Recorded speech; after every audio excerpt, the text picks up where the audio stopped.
சொன்னாங்க ஸல்லல்லாஹு அலைஹி வஸல்லம், 3 பெயர்களுடைய துஆவை அல்லாஹ் ஒரு பொழுதும் தட்ட மாட்டான்.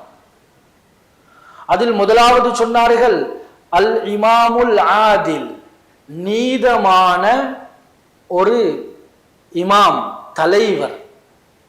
இவர் துஆ கேட்டால் நீதமாக ஆட்சி செய்கிறார் என்றால் இவருடைய துஆவை அல்லாஹ் ஒரு பொழுதும் மறுக்க மாட்டான், தட்ட மாட்டான், உடனடியாக ஏற்றுக்கொள்வான். இரண்டாவதாக சொன்னார்கள் அல் மதுலூம், அநியாயம் இழைக்கப்பட்டவன். அது முஸ்லிமாக இருந்தாலும் சரி, அந்நியனாக இருந்தாலும் சரி, அநியாயம் என்று வரும் பொழுது அல்லாஹ் அடுத்த கட்டமாக பதிலளிப்பான், அவருடைய துஆக்களை அல்லாஹ் ஏற்றுக்கொள்வான். மூன்றாவதாக சொல்கின்றார்கள் தஅவத்து ஸாயிம் ஹத்தா யுஃப்திர், ஃபர்தான நோன்பு பிடிச்சி இஃப்தாருடைய அவர் நோன்பு திறக்கும் வரைக்கும் அந்த கஷ்டத்தோடு பொறுமையோடு இருந்து துஆ எதை கேட்டாலும் அல்லாஹ் நிச்சயமாக ஏற்றுக்கொள்வான். கண்ணியமான அல்லாஹ்வின் நல்லடியார்களே, அன்பான நேயர்களே, நல்ல ஒரு சந்தர்ப்பத்தை சந்தர்ப்பமாக பயன்படுத்துவோம். இது ஏனைய 11 மாதங்களில் இந்த சந்தர்ப்பம் கிடைக்க மாட்டாது. நிச்சயமாக துஆக்களை அல்லாஹ் ஏற்றுக்கொள்கிறான். குறிப்பாக இஃப்தாருடைய நேரமும், நோன்பு திறக்கக்கூடிய நேரம், சஹர் நோன்பு பிடிக்கக்கூடிய அந்த நேரம் மிக மிக முக்கியமான நேரம் என்றதை நாங்க மறந்துடக்கூடாது. ஏனைய காலங்கள்ல போல இந்த நேரத்தில் மொபைல் போன்கள்லையும், இந்த ஃபேஸ்புக்ல, இந்த யூடியூப்ல, ஏனைய இதர தளங்கள்ல நாங்க இல்லாம இந்த 2 நேரத்தை மாத்திரம் நாங்க ஒழுங்கான முறையில துஆல மாத்திரம் நாங்க பயன்படுத்துவோம் என்றிருந்தா உண்மையிலே அல்லாஹுடைய உதவியை நேரடியாக பார்க்கறதுக்கு இயலும்.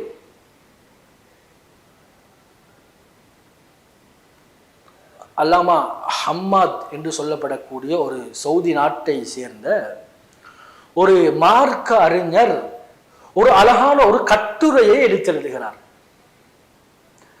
அந்த கட்டுரையில் அவர் சொல்லுகிறார், நஜித் ஏரியாவை சேர்ந்த, நஜித் அந்த பிரதேசத்தை சேர்ந்த ஒரு பெண் எந்த அளவுக்கு இந்த இஃப்தாருடைய நேரத்தை பயன்படுத்தி அல்லாஹுடைய உதவியை நேரடியாக அடைந்திருக்கிறார் என்றால், கண்ணியமான அல்லாஹ்வின் நல்லடியார்களே, அன்பான நேயர்களே, நாம் நுணுக்கமாக கேட்டுக்கொள்வோம்.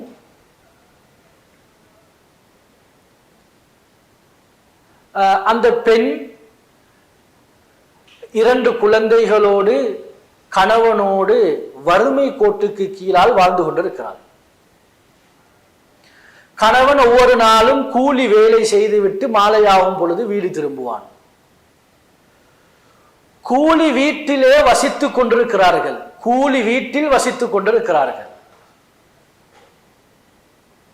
ஆனால் இந்த பெண் ஒரு ஹதீஸை கேள்விப்பட்டிருக்கிறாள்.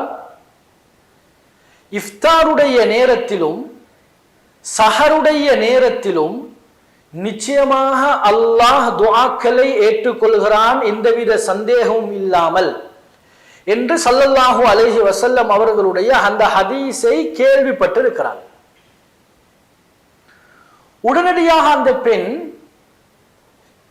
நோன்புக்கு அனைத்து விதமான ஆயத்தங்களையும் செய்துவிட்டு தன்னுடைய 2 குழந்தைகளையும் முன்னால் வைத்து அந்த இஃப்தாருடைய நேரத்தில் நோன்பு திறப்பதற்கு முன்பதாக துஆ செய்வாள், வளமையாக துஆ செய்வாள். என்ன துஆ தெரியுமா? யா அல்லாஹ், இந்த ரமதானுடைய காலம் முடிவதற்கு முன்பதாக நீ எங்களுக்கு சொந்த வீட்டை தர வேண்டும். அல்லாஹ்விடத்தில் மன்றாடி கேட்பாள்.